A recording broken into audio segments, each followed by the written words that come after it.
You've heard that universities are politically correct, and they are, sometimes in ridiculous ways.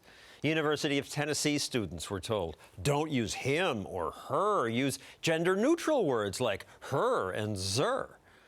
What? No justice! No peace! But what's worse is the new twist. Some campus leftists say some viewpoints must never even be heard. It's gotten so bad that even family-friendly comics like Jerry Seinfeld say, don't go near colleges, they're so PC. An opinion echoed by Chris Rock, who said he stopped playing colleges because of their unwillingness to offend anybody. An opinion echoed even by the president, who told students, if you hear something you don't like, you should have an argument with them. But you shouldn't silence them by saying you can't come because, I'm too sensitive. All I hear is that colleges are awful places for free speech. The reason you feel that this is such a big deal is because the media exaggerates how important it is. Leftist professor Jeremy Mayer. If you're Jerry Seinfeld sitting there on your millions and you can't handle a 19-year-old gay rights activist calling you a homophobe, put on your big boy pants, Jerry. Get over it. It's just a criticism. Criticism's fine. But these days, most campus criticism is targeted only at certain people. What's offensive is opposing same-sex marriage. What's offensive is being pro-life. Columnist Kirsten Powers leans left.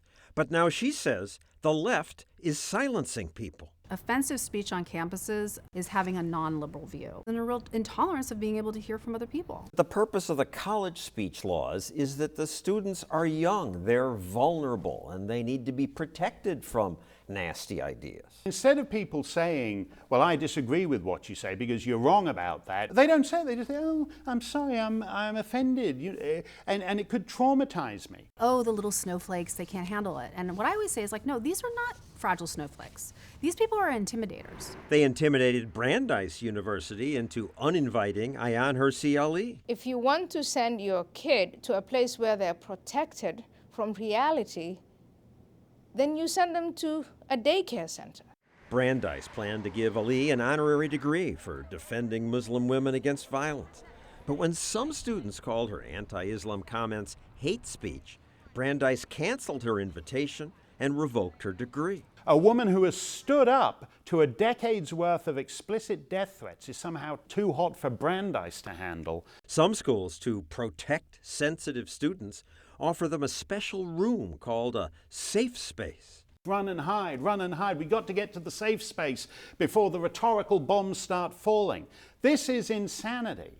If you want a space to decompress after this event, there's going to be a space in Wilder. The safe space is where cultures go to die. A safe space, right? Their little place they set up with the teddy bears and the Crayola. She's not kidding.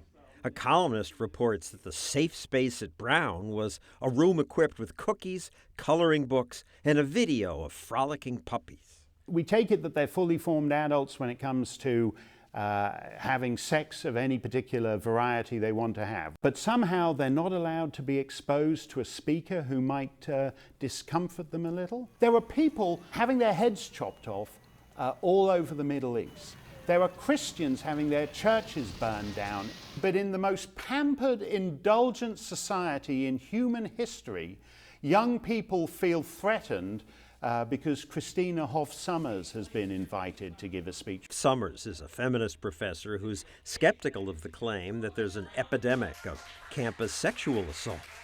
Her speeches were disrupted. She's willing to debate, she's willing to talk about issues, but they don't want to. She's harming them by expressing a different view. They treat disagreement as an assault against them, and they are justified in silencing people, and even in one case attacking someone. She's a professor, and she steals signs. This video begins right after the attack. At UC Santa Barbara, a feminist studies professor and her students snatched this sign from a 16-year-old pro-life demonstrator. When the sign owner complains, the professor smiles and her students tell the girl, "You better guide your other signs or we'll take it really?" The professor admits she stole the sign and says, "I may be a thief, but you're a terrorist." The professor told a police officer she was justified in her attack because the graphic abortion signs were disturbing and offensive. She shouldn't have had to see this, and so therefore she was justified in harassing the students. Hey, don't touch me! She cut the sign up and in the process attacked a 16-year-old pro-life demonstrator who was trying to get the sign back. What did the college do to the professor? Nothing. She still works there. Well, tenure's a powerful thing. At his former college, Get off this campus. We don't want you here. I once experienced the new campus attitude. After a male student was drummed off campus for having drunken sex with a female student, I thought I'd ask students, where's the new line between sexual consent and rape? Rape is not TV hype. They drowned me out. Rape is not TV hype. Come on, everybody, louder. I couldn't even get a question out. They pulled out my microphone cord. What happened to you, John, was wrong. But let's remember what a college is. 18 to 21-year-old people are being exposed to ideas, and some of them get incredibly passionate about them, and they make bad mistakes. I don't think that it's very often that you see the heckler's veto. We're liberals. We're supposed to like free speech. The heckler's veto even hit Bill Maher. He was invited to speak on the anniversary of the free speech movement at Berkeley. But some students tried to ban him because he's criticized Islam. I guess they don't teach irony in college anymore. At Dixie State University, these libertarian students were told they could not post these flyers criticizing both Presidents Obama and Bush. Don't colleges need rules to keep people civil? Hate speech isn't nice. Are you always nice?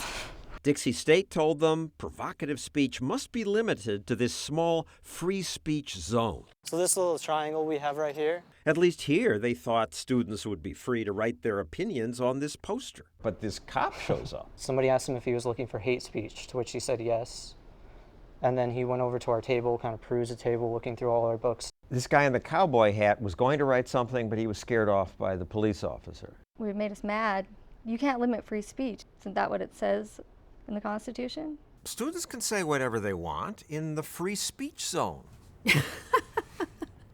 First of all, the country is a free speech zone. You don't get to decide what other people are going to say or what other people are going to hear. That is not the way this country operates, and it certainly shouldn't be how campuses operate.